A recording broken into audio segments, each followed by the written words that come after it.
ಜೈ ಶ್ರೀರಾಮ್. ಅವ್ವ ಮಗಳ ಚಾನಲ್ಗೆ ಸುಸ್ವಾಗತ. ನಾನು ಮಮತಾ. ನಾನಿವತ್ತು ರವೆ ಕಡಲೆಬೇಳೆ ಪಾಯಸನ ಯಾವ ರೀತಿ ಮಾಡೋದು ಅಂತ ತೋರಿಸ್ಕೊಡ್ತಾ ಇದ್ದೀನಿ. ಅಂದರೆ ರವೆ ಮತ್ತು ಕಡಲೆಬೇಳೆನ ಬಳಸ್ಕೊಂಡು ಯಾವ ರೀತಿ ಪಾಯಸ ಮಾಡೋದು, ಅದಕ್ಕೇನೆಲ್ಲ ಸಾಮಗ್ರಿಗಳು ಬೇಕು ಅಂತ ತೋರಿಸ್ಕೊಡ್ತಾ ಇದ್ದೀನಿ. ಬನ್ನಿ ನೋಡೋಣ. ನೋಡಿಲ್ಲಿ ನಾನು ಸ್ವಲ್ಪ ಏಲಕ್ಕಿ ಪೌಡ್ರನ್ನ ತಗೊಂಡಿದ್ದೀನಿ. ಹಾಗೆ ಸುಮಾರು 1 ಗಂಟೆಗಳ ಕಾಲ ನೆನೆಸಿರ್ತಕ್ಕಂಥ ಕಡಲೆಬೇಳೆನ ತಗೊಂಡಿದ್ದೀನಿ. ಒಂದು 3 ಟೀ ಸ್ಪೂನಷ್ಟು ಕಡಲೆಬೇಳೆನ 1 ಗಂಟೆಗಳ ಕಾಲ ನೆನೆಸಿದೆ. ನಿಮಗೆ ನೆನೆಸೋದಕ್ಕೆ ಟೈಮ್ ಇಲ್ಲ ಅಂದರೆ ಕುಕ್ಕರಲ್ಲಿ 1 ವಿಸಿಲ್ ಕೂಗಿಸ್ಕೋಬಹುದು. ಹಾಗೆ 1 ಬೌಲ್ ಬೆಲ್ಲ ತಗೊಂಡಿದ್ದೀನಿ. ಒಂದು ಅರ್ಧ ಬೌಲಷ್ಟು ರವೆನ ತಗೊಂಡಿದ್ದೀನಿ. ನಾನಿಲ್ಲಿ ಬನ್ಸಿ ರವೆ ತಗೊಂಡಿದ್ದೀನಿ. ಸಾಮಾನ್ಯವಾಗಿ ಉತ್ತರ ಕರ್ನಾಟಕ ಕಡೆಗೆ ಉಪ್ಪಿಟ್ಟು ಕೂಡ ಈ ಬನ್ಸಿ ರವೆಯಿಂದನೇ ಮಾಡ್ತಾರೆ. ಹಾಗೆ ಈ ರವೆ ಕಡಲೆಬೇಳೆ ಪಾಯಸ ಕೂಡ ಈ ಬನ್ಸಿ ರವೆಯಿಂದನೇ ಮಾಡ್ತಾರೆ. ನೀವು ಬೇಕಿದ್ದರೆ ಸಣ್ಣದಾಗಿರ್ತಕ್ಕಂಥ ಮಾಮೂಲು ಉಪ್ಪಿಟ್ಟಿಗೆ ಬಳಸ್ತೀರಲ್ವ, ಆ ರವೆನೂ ಕೂಡ ತಗೋಬಹುದು. ನಾನಿಲ್ಲಿ ಬನ್ಸಿ ರವೆನ ತಗೊಂಡಿದ್ದೀನಿ. ಹಾಗೆ 1 ಸ್ಪೂನಷ್ಟು ತುಪ್ಪ ತಗೊಂಡಿದ್ದೀನಿ. ದ್ರಾಕ್ಷಿ ಹಾಗೆ ಗೋಡಂಬಿನ ತಗೊಂಡಿದ್ದೀನಿ. ಬನ್ನಿ ಯಾವ ರೀತಿ ಮಾಡೋದಂತ ನೋಡೋಣ. ಮೊದಲಿಗೆ ಒಂದು ಪಾತ್ರೆಗೆ 1 ಗ್ಲಾಸಷ್ಟು ನೀರನ್ನ ಸೇರಿಸ್ತಾ ಇದ್ದೀನಿ. ಈ ನೀರು ಬಿಸಿ ಆಗಬೇಕು ನೋಡಿ. ಈಗ ನೀರು ಕುದೀತಾ ಇದೆ. ಈ ಟೈಮಲ್ಲಿ ಕಡಲೆಬೇಳೆನ ಸೇರಿಸಿ ಒಂದು 5 ರಿಂದ 6 ನಿಮಿಷಗಳ ಕಾಲ ಬೇಯಿಸ್ಕೋಬೇಕಾಗತ್ತೆ. ಈಗ ಆಲ್ರೆಡಿ 1 ಗಂಟೆಗಳ ಕಾಲ ಇದನ್ನ ನೆನೆಸಿರೋದ್ರಿಂದ ಒಂದು 5-6 ನಿಮಿಷಗಳ ಕಾಲ ಬೆಂದರೆ ಸಾಕಾಗುತ್ತೆ. ನಿಮಗೆ ನೆನೆಸಿ ಬೇಯಿಸ್ಲಿಕ್ಕೆ ಟೈಮ್ ಇಲ್ಲ 5-6 ನಿಮಿಷ ಅಂದರೆ ನೀವು ಡೈರೆಕ್ಟಾಗಿ ಒಂದು ಕುಕ್ಕರ್ಗೆ ಕಡಲೆಬೇಳೆನ ಹಾಕ್ಬಿಟ್ಟು 1 ವಿಸಿಲ್ ಕೂಗಿಸ್ಕೊಂಡ್ರೆ ಸಾಕಾಗುತ್ತೆ. ಇದು 5-6 ನಿಮಿಷಗಳ ಕಾಲ ಬೇಯಲಿ ನೋಡಿ.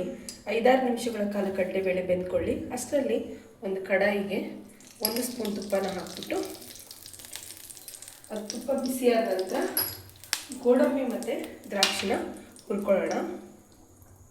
ನೋಡಿ, ತುಪ್ಪ ನೀಟಾಗಿ ಬಿಸಿ ಆಗಲಿ. ಗೋಡಂಬಿ ಮತ್ತು ದ್ರಾಕ್ಷಿನ ಇದರಲ್ಲಿ ಹಾಕ್ಕೊಂಡು ಚೆನ್ನಾಗಿ ಹುರ್ಕೊಳ್ಳೋಣ.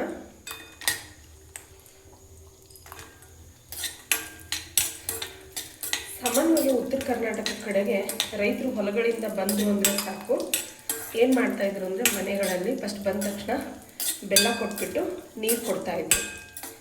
ಹೊಲದಲ್ಲಿ ಕೆಲಸ ಮಾಡಬೇಕು ಅಂದರೆ ತುಂಬ ಗಟ್ಟಿಮುಟ್ಟಾಗಿರಬೇಕು. ಬೆಲ್ಲ ಕೂಡ ದೇಹಕ್ಕೆ ತುಂಬ ಒಳ್ಳೆಯದು. ಸಕ್ಕರೆಗಿಂತ ಬೆಲ್ಲ ತುಂಬ ಒಳ್ಳೆಯದು. ಹಾಗಾಗಿ ಹಳ್ಳಿಗಳಲ್ಲಿ ಏನು ಮಾಡ್ತಾಯಿದ್ರು ಅಂದರೆ ಬೆಲ್ಲ ಕೊಟ್ಟು ನೀರು ಕೊಡೋದ್ರ ಜೊತೆಗೆ ಕೆಲವೊಂದು ಸತಿ ರೈತರಿಗೆ ಊಟಕ್ಕೆ ಅಂತ ಹೇಳ್ಬಿಟ್ಟು ದಿಢೀರ್ನೇ ಈ ರೀತಿ ರವೆ ಕಡಲೆಬೇಳೆ ಪಾಯಸನ ಕೂಡ ಮಾಡಿ ಕೊಡ್ತಾಯಿದ್ರು. ಈಗಿನ ಕಾಲದ ಜನ ಸ್ವೀಟ್ ತಿನ್ನೋದನ್ನು ತುಂಬ ಕಡಿಮೆ ಮಾಡಿಬಿಟ್ಟಿದ್ದಾರೆ. ಬನ್ನಿ, ಇದು ಹುರಿದಾಗಿದೆ, ಇದನ್ನ ತೆಕ್ಕೊಳ್ಳೋಣ.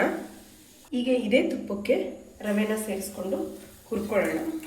ಲೋ ಫ್ಲೇಮಲ್ಲೇ ಇಟ್ಕೊಂಡು ಚೆನ್ನಾಗಿ ರವೆನ ಹೊಂಬಣ್ಣ ಬರೋವರೆಗೂ ಹುರ್ಕೊಳ್ಳೋಣ. ಇದ್ರ ಘಮ ಕೂಡ ಚೆನ್ನಾಗಿ ಬರಬೇಕು, ಅಲ್ಲಿವರೆಗೂ ಈ ರವೆನ ಹುರ್ಕೊಳ್ಳೋಣ. ಉರಿನ ಲೋ ಫ್ಲೇಮಲ್ಲೇ ಇಟ್ಕೋಬೇಕು. ಹಾಗಾದರೆ ರವೆ ನೀಟಾಗಿ ಹುರ್ಕೊಳ್ಳುತ್ತೆ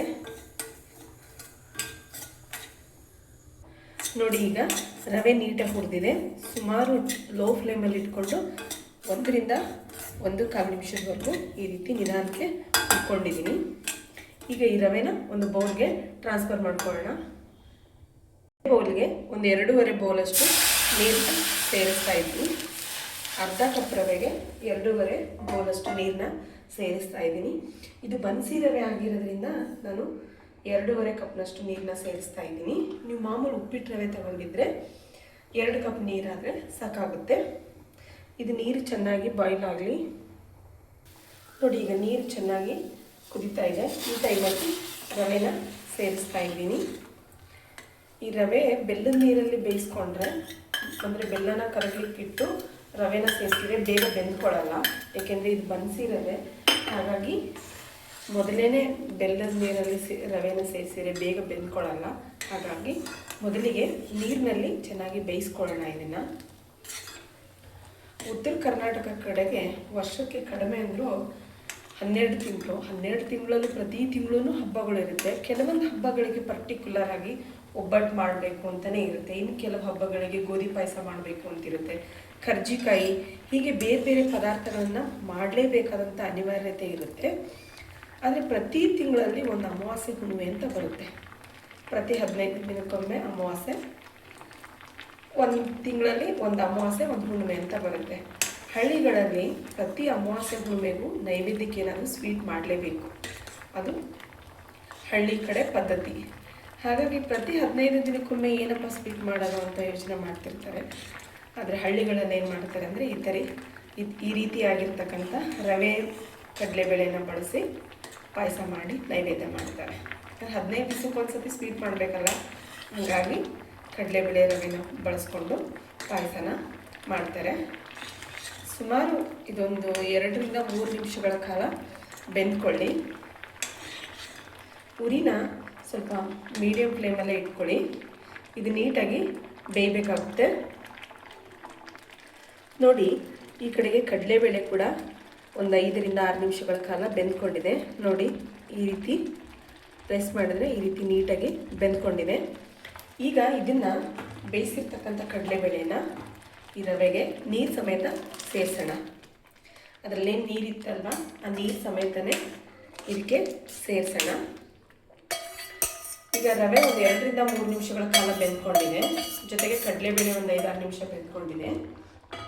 ಹಾಗೆ ಈಗ ರವೆ ಕಡಲೆಬೇಳೆ ಸೇರಿ ಒಟ್ಟಿಗೆ 1 ರಿಂದ 1.5 ನಿಮಿಷ ಬೆಂದ್ಕೊಳ್ಳಿ. ಅಷ್ಟರಲ್ಲಿ ಬೆಲ್ಲನ ಕರಗಿಸ್ಕೊಂಬರೋಣ. ಈಗ ಅದು ಕಡಲೆಬೇಳೆ ಮತ್ತು ರವೆ 1 ರಿಂದ 1.5 ನಿಮಿಷಗಳ ಕಾಲ ಆ ಕಡೆ ಬೆಂದ್ಕೊಳ್ಳಿ. ಇಲ್ಲಿ ನಾವು ಬೆಲ್ಲನ ಸೇರಿಸ್ಬಿಟ್ಟು ಅದನ್ನು ಕರಗಿಸ್ಕೊಂಡು ಸೋಲಿಸ್ಕೊಳ್ಳೋಣ. ನಾನಿಲ್ಲಿ 1 ಕಪ್ ಬೆಲ್ಲನ ತಗೊಂಡಿದ್ದೀನಿ. 1 ಕಪ್ ಬೆಲ್ಲಕ್ಕೆ 1 ಕಪ್ ನೀರನ್ನ ಸೇರಿಸ್ತಾ ಇದ್ದೀನಿ. ಇದು ಬೆಲ್ಲ ಚೆನ್ನಾಗಿ ಕರಗಲಿ. ನೋಡಿ, ಈಗ ಬೆಲ್ಲ ಕರಗಿದೆ. ಈಗ ಕಡಲೆಬೇಳೆ ರವೆ ಕೂಡ 1 ರಿಂದ 1.5 ನಿಮಿಷಗಳ ಕಾಲ ಮಿಕ್ಸ್ ಆಗಿ ಬೆಂದ್ಕೊಂಡಿದೆ. ಈ ಟೈಮಲ್ಲಿ ನಾನು ಕರಗಿಸಿರ್ತಕ್ಕಂಥ ಬೆಲ್ಲದ ನೀರನ್ನು ಸೇರಿಸ್ತಾ ಇದ್ದೀನಿ. ಈಗ ಇದನ್ನ ಚೆನ್ನಾಗಿ ಮಿಕ್ಸ್ ಮಾಡೋಣ.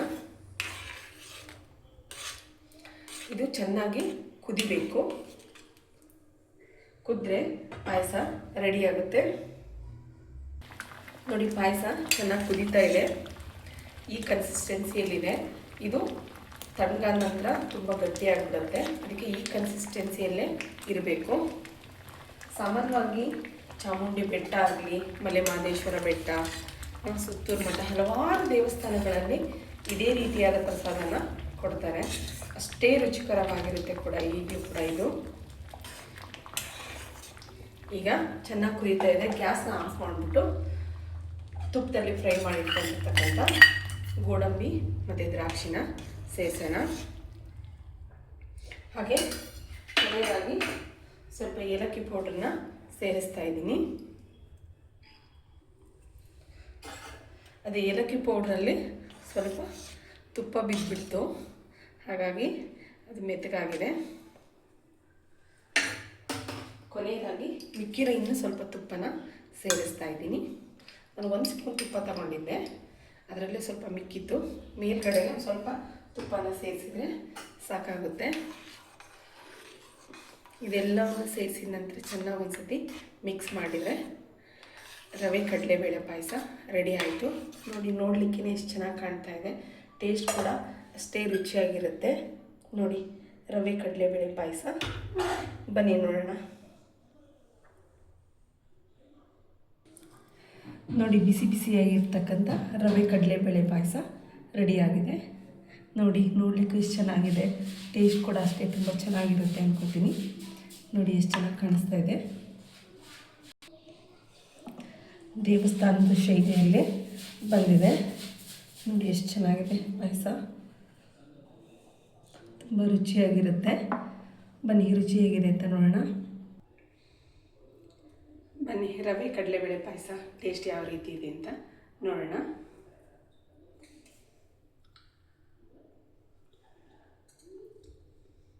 ನಿಜವಾಗ್ಲೂ ಟೇಸ್ಟ್ ಮಾತ್ರ ತುಂಬ ಚೆನ್ನಾಗಿದೆ. ಯಾರೆಲ್ಲ ಅವ್ವ ಮಗಳ ಚಾನಲ್ನ ಮೊದಲನೇ ಬಾರಿ ನೋಡ್ತಾ ಇದ್ದೀರಾ ಪ್ಲೀಸ್ ಸಬ್ಸ್ಕ್ರೈಬ್ ಮಾಡಿ, ಹಾಗೆ ವಿಡಿಯೋನ ಕೊನೆವರೆಗೂ ನೋಡಿ, ಲೈಕ್ ಶೇರ್ ಕಮೆಂಟ್ ಮಾಡಿ. Thank you for the watching. Next ವಿಡಿಯೋದಲ್ಲಿ ಹೊಸ ರೆಸಿಪಿಯೊಂದಿಗೆ ಮತ್ತೆ ಸಿಗ್ತೀನಿ. ನಾನು ನಿಮ್ಮ ಮಮತಾ. Thank you.